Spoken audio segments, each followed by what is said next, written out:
चलिए दोस्तों, आज के इस वीडियो में हम बात करेंगे एचडीएफसी बैंक के बारे में कि एचडीएफसी बैंक इतना अभी जो गिर रहा है तो क्यों गिर रहा है और इसमें हमको क्या करना चाहिए। तो ये बहुत सिंपल वीडियो होने वाला है और मैं इसमें कोई रिकमेंडेशन नहीं दे रहा हूँ, लेकिन मैं बस हम अपन लोग समझने की कोशिश करेंगे कि इसमें क्या हो रहा है और हमको आगे क्या करना चाहिए। चलिए, तो ये मैंने एचडीएफसी बैंक के फाइनेंशियल्स खोले हुए हैं और ये मैंने जो खुला हुआ है ये स्क्रीनर में खुला हुआ है। तो जैसे कि इसमें बेसिक चीज़ें हैं कि इसका मार्केट कैपिटलाइजेशन 11 लाख करोड़ का है और बहुत सारे लोग का ये बोलना है कि यार ये 11 लाख करोड़ की कंपनी ऑलरेडी हो गई है तो यहाँ से इसका बढ़ना मुश्किल है। तो मैं उनसे सिर्फ मेरा सीधा सा सवाल ये है कि क्या यहाँ से इंडिया इतना बड़ा हो गया है जीडीपी में कि इसका आगे बढ़ना मुश्किल है। तो अगर उनका हो या फिर किसी को भी इसका जवाब जानना है तो ये जान लीजिए कि हमारे चाइना की जीडीपी क्या है, जर्मनी की जीडीपी क्या है, यूएसए की जीडीपी क्या है। हमारे पास में वो लिमिट है, वहाँ तक की बढ़ सकते हैं और मैं तो बोलूँगा कि उससे भी ज़्यादा बढ़ सकते हैं। क्यों? क्योंकि पॉपुलेशन भी देखी जाए, हमारी पॉपुलेशन क्या है और उनकी पॉपुलेशन क्या है। चलिए, इसी के साथ में आगे बढ़ते हैं। तो हमने देख लिया मार्केट कैपिटलाइजेशन, बाकी सब चलो ठीक है। अब हम इसमें सीधे आएंगे बैंक के केस में हम आर ओ सी ई नहीं देखते हैं, हम आर ओ ई देखते हैं। आर ओ ई का फुल फॉर्म मैंने आपको बताया हुआ है, रिटर्न ऑन इक्विटी। तो रिटर्न ऑन इक्विटी 10% से ज़्यादा ही होना बहुत बड़ी बात है। यहाँ पे इसका 17.1% है, जो कि बहुत अच्छा है रिटर्न ऑन इक्विटी है, कोई दिक्कत नहीं है इसमें। मतलब एक बहुत अच्छी फाइनेंशियल इंस्टीट्यूशन इसको बनाता है और ख़ासकर इतनी बड़ी बैंक होने के बाद में भी अभी इतना आर ओ ई मेंटेन करना एक बहुत बड़ी बात होती है। चलिए, इसमें आगे बढ़ते हैं हम इसमें। अब इसका हम आर ओ ई देखते हैं 3 साल का। आर ओ ई 3 साल का हमारे पास में 16.8, मतलब 3 साल का आर ओ ई 16.8 होना बहुत बड़ी बात है। 10 से ज़्यादा होना एक अच्छी चीज़ है, लेकिन 16 होना मतलब उसमें सोने पे सुहागा अगर मैं बोलूँ तो।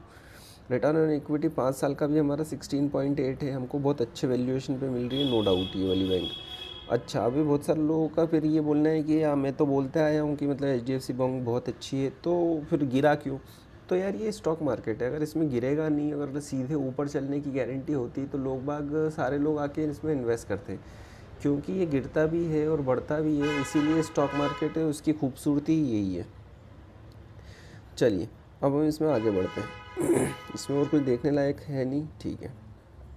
हम इसके अभी रिज़ल्ट्स देखते हैं कि रिज़ल्ट्स के साथ में क्या हो रहा है। तो मैंने अभी ये क्वार्टर्स खोला हुआ है, मतलब क्वार्टरली रिजल्ट्स खोले हुए हैं। तो अभी एक भी क्वार्टर में अगर इसके रेवेन्यू कम हुआ हो तो आप मेरे को बताना।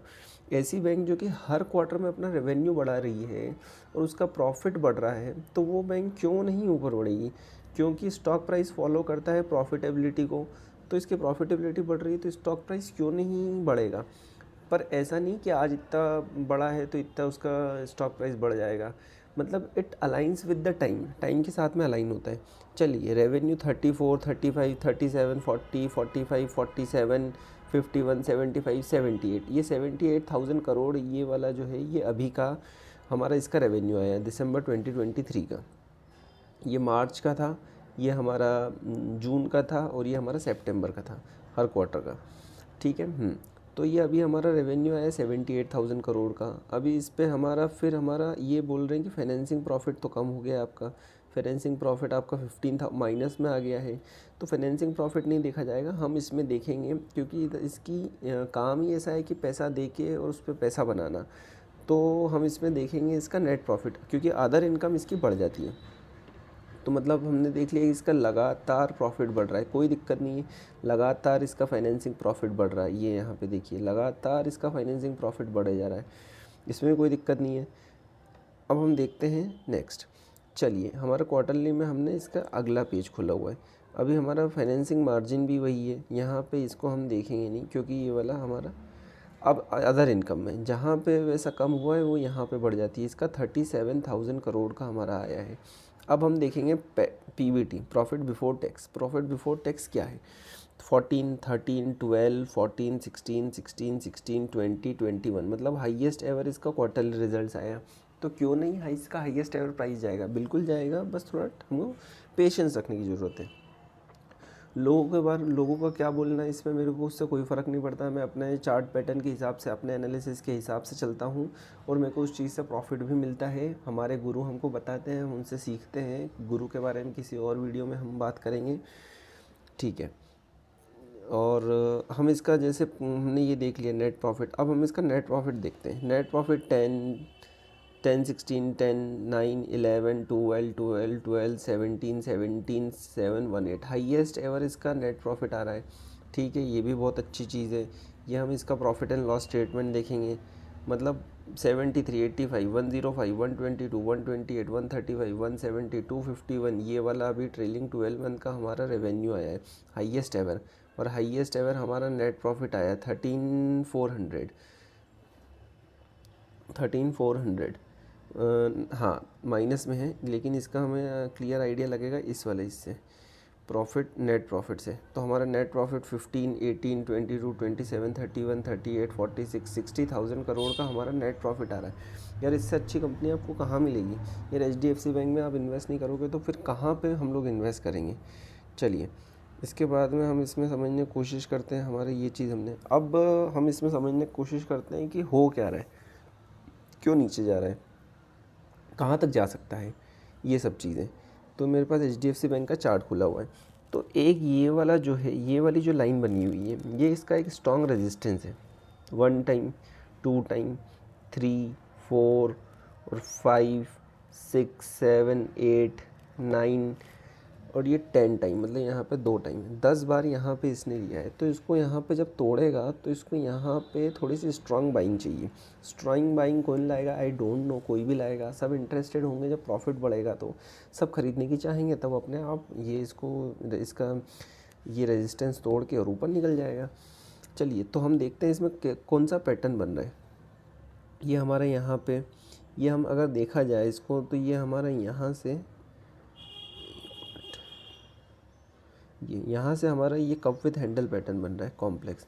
लेकिन इसने यहाँ पे इसको ब्रेक कर दिया, कोई बात नहीं, इसको ब्रेक नहीं किया ना, तब तक ये वाला वैलिड माना जाएगा। चलिए, अब इसमें एक बात अगर देखी जाए तो इसमें एक बात ये भी आती है कि हमारा ये यहाँ पे जो है कि ये मेरे को लग रहा है अब ये लास्ट इसकी यहाँ तक आने की क्षमता थी। अब ये यहीं पे या तो कंसोलिडेट करेगा, यहाँ से बढ़ना थोड़ा डायरेक्ट मुश्किल है। यहाँ पे अब जो स्ट्रॉन्ग लोग हैं, जो समझदार लोग हैं, यहाँ पे बाइंग होगी, तो ये यहाँ पे थोड़ा कंसोलिडेट करेगा।